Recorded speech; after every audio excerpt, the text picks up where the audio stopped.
The government has just launched a shake-up of its leasehold regulations in a move which could affect millions of people in England and Wales. Under current laws, leaseholders do not have the right to own or manage their own home and can expect to lose much of the value of their property. But if the Commonhold and Leasehold Reform Bill goes through, all this could change. Here to explain what these changes could mean is Shula Rich from the Leasehold Enfranchisement Association. Now Shula, tell us first of all, what is the situation for leaseholders at the moment? At present, when you buy a flat, you're always at risk. This is the danger. Somebody else is spending your money for you. You're always at risk of a big bill, and if you get a big bill, you've no choice but either to pay up or enter into dispute. And that's what's wrong with being a leaseholder. Well, can you go through the proposed reform possibilities? The proposed reforms make things slightly easier. They make it a little bit easier to buy your freehold. They make it a little bit easier to take your freeholder to a leasehold valuation tribunal. But they don't really, unfortunately, do anything about the fundamentals apart from Commonhold, which is new, it's wonderful, it's to be welcomed, and I hope very much that everything will be Commonhold soon. Well, now tell us about Commonhold. What's the idea behind it? Commonhold is a thoroughly democratic way of owning a flat. All the leaseholders own the same amount and they own together. There's no more landlord, there's no more leaseholder, there's no more adversarial system. It's a peaceful, democratic, secure way of living, and the rest of the world has had it for many years, and England is actually the last country to have leasehold. So why is it taking so long here? I wish that I knew. There was a bill in 1996 that was withdrawn, and ever since 1925, when there was the last change in property law, nothing has happened. I think that Commonhold should be introduced with all speed, and I think that leasehold should be outlawed, but it doesn't look like it's going to happen. Do you think this is the first step? Is this the thin end of the wedge that finally will get us all to have Commonhold?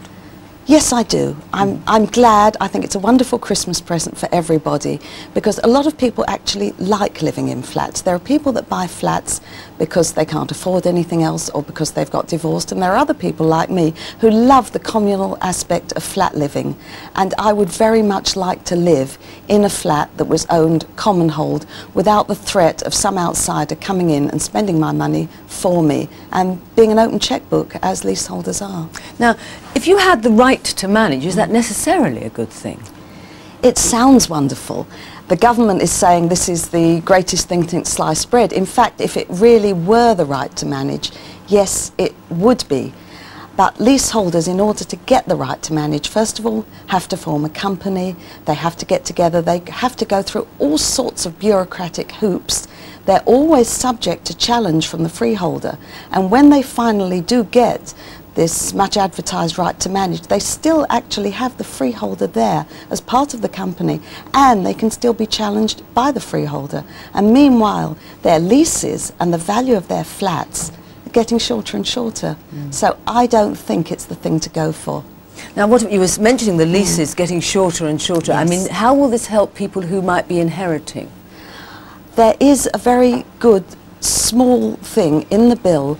A lot of people are left flats because many flats are owned by elderly people. I myself, actually, I have been left a flat, and the lease on it is only 57 years.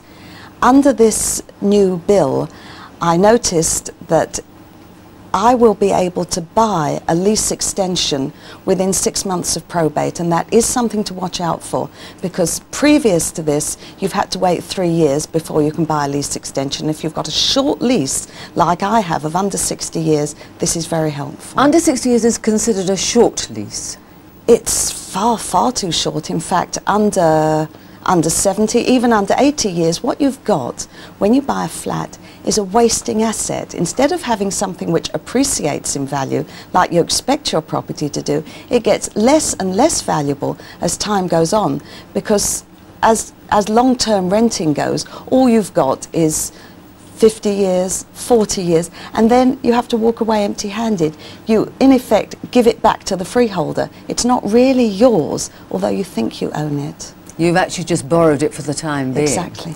Yes. Now, is there anything, I know you're not entirely happy with what's happening, but is there anything specific that's been left out, you feel? Yes, I do. The government said that leasehold was deeply flawed, fundamentally flawed. That's been their line all along. But they're not going to ban new leaseholds. We all know that there are thousands and thousands of houses to be built. In fact, 43,000 houses to be built next year in the southeast. How many of those are going to be leasehold? What I would like to see is the government at least setting a timetable for outlawing leasehold, because as far as I'm concerned, leasehold is fundamentally flawed. It's not a saleable product and it shouldn't be sold to people anymore. Shula Rich, thank you very much indeed. Thank you. Shula Rich, Leasehold Enfranchisement Association. So to recap, here are some of the positive changes we may be seeing next year. New developers will have a choice between Commonhold and leasehold, which could mean more control over their property for owner-occupiers.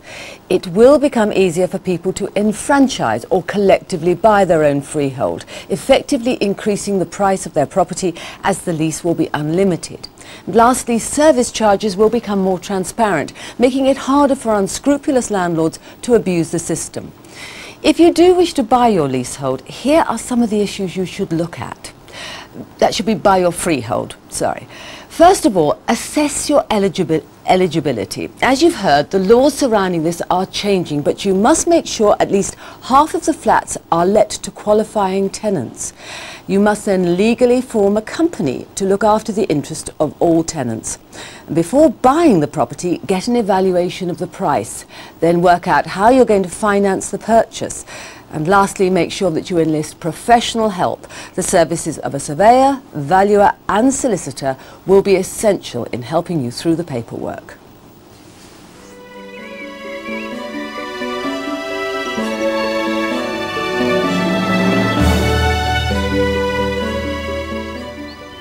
The Advice Shop